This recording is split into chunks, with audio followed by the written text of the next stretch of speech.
surat yang kelima baris yang ketujuh dari bawah.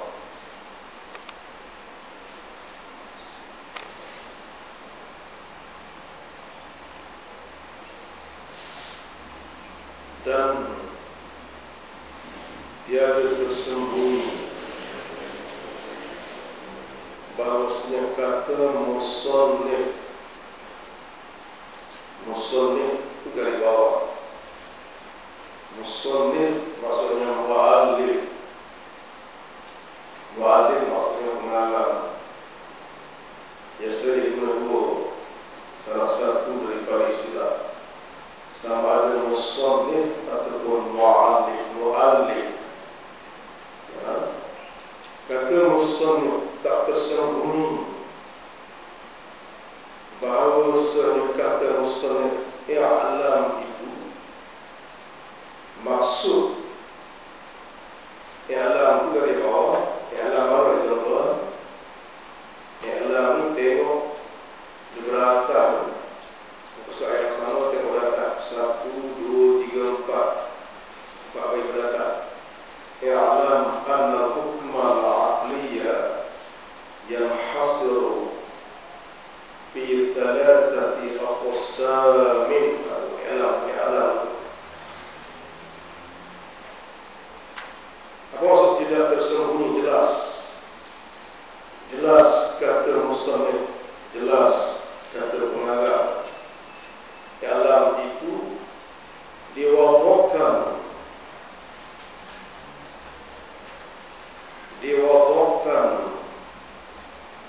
bagi bahawa diistimalkan pada khitab bagi muayyan. Diwadahkan itu garis bawah, ditujukan, asalnya diletakkan. Jelas i'lam, ketahuilah olehmu annal hukma adalah sesungguhnya hukum aqal itu. Jadi i'lam itu maksudnya ketahuilah olehmu. Dalam bahasa Arab perkataan itu dipanggil fi'lul amri, perkataan kata kerja suruh, perintah siapa? Okey, diwadahkan, ditujukan bagi bahawa diistiamalkan. Istiamal itu dari bawah. Diistiamalkan dari bawah. Maksud istiamal digunakan pada khitab, ditujukan bercakap. Khitab itu mudah bercakap kita. Ditujukan bercakap itu ialah ketahuilah oleh kamu. Oleh kamu, bila kamu sebut kamu itu muayyan, yang ditentukan. Ialah itu maksudnya ketahuilah oleh kamu. Intinya ditujukan kepada orang yang tertentu, pada muayyan yang ditentukan. Okey, itu asal kata i'lam. Tetapi lepas tetapi itu kena elok tambah perkataan. Lepas perkataan tetapi itu kena elok tambah perkataan. Tambah apa? Di sini. Tetapi di sini i'lam anna hukma, asal i'lam itu ketahui oleh kamu. Kamu itu orang yang ditentukan. Itu asalnya. Tapi di sini bukan maksud gitu. Ya, tetapi lepas tetapi itu tambah perkataan di sini. Tetapi di sini diistiamalkan dia, digunakan perkataan suruh yang bermaksud ketahuilah oleh kamu.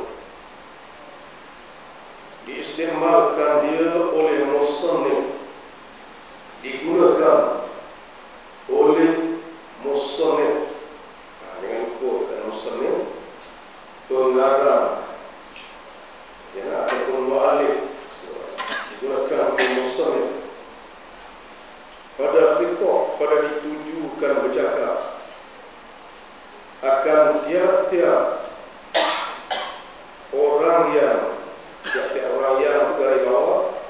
termasuk sesiapa saja. Asalnya khitab i'lam itu untuk yang ditentukan. Tapi di sini ya, pada khitab pada ditujukan bercakap akan tiap-tiap orang yang, atau tiap-tiap orang yang sesampai saja, sama-sama juga. Asal i'lam kamu, tidaklah kamu mengetahui. Kamu itu mestilah ditetapkan, ditentukan. Itu asal. Tapi di sini enggak. Di sini pada siapa-siapa juga. Tiap-tiap orang yang menilai, atau tiap-tiap orang menilai, sesiapa sahaja yang menilai, artinya yang memberikan perhatian, yang melihat, yang membaca pada muqaddimah ini, muqaddimah tersebut, ya, pada muqaddimah, pada pembukaan, pada permulaan, muqaddimah dari bawah, muqaddimah permulaan, pada permulaan ini. Siapa dia? Siapa-siapa juga milik itu daripada orang yang mungkin dari bawah harus, orang yang harus, orang yang mungkin. Apa maksud mungkin sini? Orang yang harus. Sini bukan mungkin orang makhluk. Dalam kitab Tauhid biasanya mungkin mana makhluk. Sini bukan mungkin makhluk, sini orang harus. Siapa saja yang menilai, orang yang menilai maksudnya sesiapa saja yang menilai pada muqaddimah ini, pada permulaan kitab ini. Siapa saja itu daripada orang yang mungkin, daripada orang yang harus, daripadanya mendapat akan ilmu. Kalau orang yang memang tak ada ilmu, dia tak tahu. Untuk berdiri juga, yang itu tak masuklah. Bahasa orang betul-betul. Lalu perincian itu. Okey. Dari segi ilmu bermula makna pengetahuan. Bermula makna pengetahuan. Apa pengetahuan? Ilmu lah. Bermula makna pengetahuan itu, iaitu mendapat akan sesuatu. Mendapat akan sesuatu yang berbetulan dari bawah. Yang berbetulan itu dari bawah. Maksud berbetulan ialah bersamaan, serupa, sama, berbetulan. Mendapat akan sesuatu yang sama, yang bersamaan, yang serupa dengan hakikatnya. Hakikat dari bawah dengan keadaan yang sebenar. Orang yang mendapatkan sesuatu, yang didapat itu sama dengan keadaan yang sebenar. Sesuatu itu dari bawah. Sesuatu itu dari bawah. Kalau kita letak sesuatu itu kepahaman juga orang, yaitu mendapat akan sesuatu kepahaman yang berbetulan, yang bersamaan, yang serupa dengan hakikatnya, yang serupa dengan kenyataan, yang serupa dengan yang sebenarnya. Hakikatnya, ada dua perkataan, satu hakikat, satunya kira hakikat maknanya sebenarnya. Okey. Nyo itu benda yang didapat. Orang yang mendapatkan satu kepahaman yang serupa dengan sebenarnya. 2 kali 2. Kenyataan dia 4. Dia pun memang faham 4. Yang dia bagi ilmu. 2 kali 2, 4. Tapi dia kata 6. Yang tu dia dapat. Tapi yang dapat itu tidak bersamaan dengan hakikat yang sebenar. Anda salah 8 ayat lebih calai lah. Yang tu kena tanya berhati nanti. Dia kata 6 tapi anda salah 8 sudah.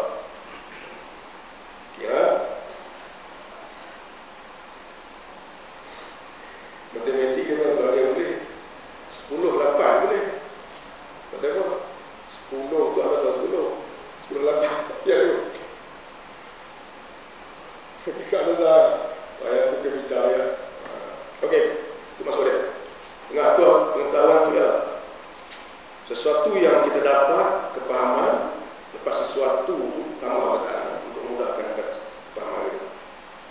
Bermula makna pengetahuan itu iaitu mendapat akan sesuatu kepahaman yang berbetulan dengan hakikatnya, yang berbetulan, yang sama dengan yang sebenarnya. Okey. Bermula qaul yang sebenar. Bermula qaul. Qaul itu dari bawah, asal kataan qaul itu maksudnya perkataan. Qaul ada pendapat di sini kan. Bermula qaul. Qaul ialah pendapat di sini. Asal qaul adalah perkataan. Qala saya telah berkata, qaul perkataan. Di sini pendapat. Bermula pendapat yang sebenar. Bermula qaul yang sebenar. Bahawasanya ilmu itu, ilmu dan ma'rifah itu bersamaan keduanya asal.